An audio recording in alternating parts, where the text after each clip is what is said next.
خاندان بنو عباس کون ہے اور انہوں نے حکومت کتنی کی اور انہیں زوال کس نے دیا؟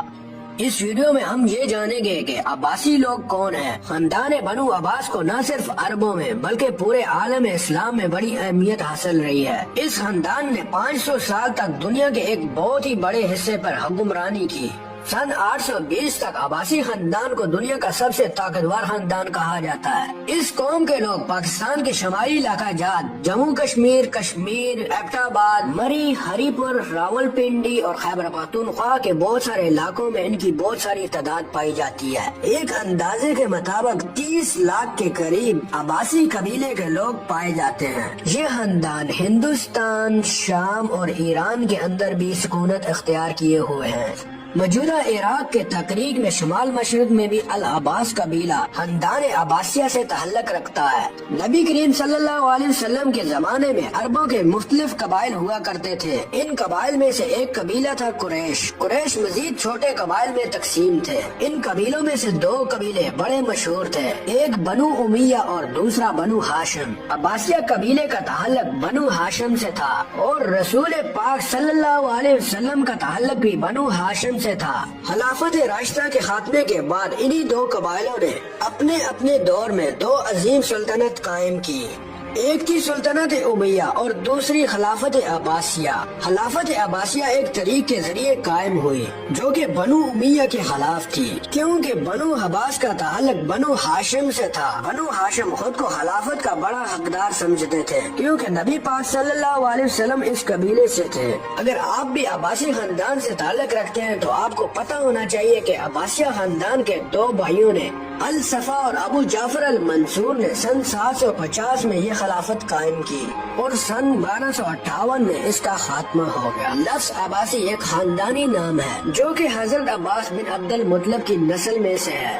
حضرت عباس حضور پاک صلی اللہ علیہ وسلم کے چچا تھے اور ان کا تعلق خاندان بنو ہاشم سے تھا، یعنی عباسی لوگ پہلے ہاشمی اور پھر قریشی ہیں۔ پاکستان میں موجود عباسی لوگ جو کہ حضرت عباس رضی اللہ تعالیٰ عنہ کے اولادوں میں سے ہیں، جو کہ عرب کی سرزمینوں سے نکل کر دور دراز علاقوں میں آباد ہوئے۔ یہ سلطنت بہت سے علاقوں پر پھیلی ہوئی تھی۔ اپنے عروج کے دنوں میں 1 کروڑ مربع کلومیٹر تک عباسیوں کا ڈنکا بجتا تھا۔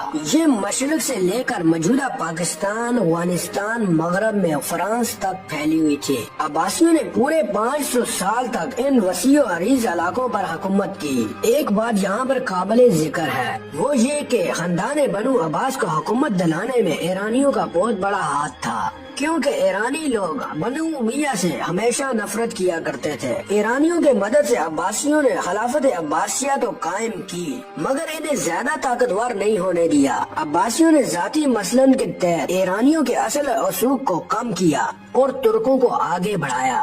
ترک قوم رفتہ رفتہ اتنی طاقتور ہو گئے، خود بنو عباس کے لیے وبال جان ہو گئے اور خلیفہ کا حکم سننے سے بھی انکار کرنے لگے۔ عباسیوں کی زوال کی وجہ نہ اہل حکمران نہیں بلکہ ترکوں کا عروج تھا۔ عباسی فوج میں موجود ترکوں نے خلافت عباسیہ کو کمزور کر دیا تھا اور بالآخر 1258 میں منگول فاتح چنگیز خان کے پوتے ہلاکو خان کے ہاتھوں سلطنت کا خاتمہ ہو گیا۔ منگول فوج نے خلافت کے مرکز بغداد کو تباہ و برباد کر دیا اور خلافت عباسیہ کے آخری خلیفہ کو بھی قتل کر دیا گیا۔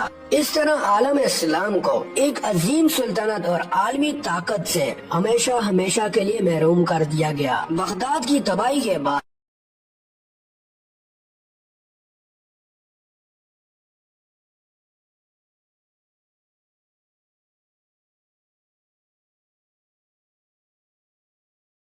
خاندان بنو عباس کے کچھ افراد نے جان بچانے کے لیے مصر کی طرف ہجرت کی۔ پاکستان میں موجود عباسی خاندان کے کچھ افراد مصر سے تجارت کی غرض سے بر صغیر پاک و ہند میں آ کر آباد ہوئے۔ یہ زیادہ تر کپڑے، پرفیوم اور ہیرے جواہرات کی تجارت کیا کرتے تھے۔ سن 1232 میں انہوں نے دہلی کے قریب ایک کالونی بھی بنائی۔ عباسی خلیفہ ہارون رشید کے زمانے میں کچھ عباسی ایلچی اور تاجر انڈیا اور ٹیکسلا آئے۔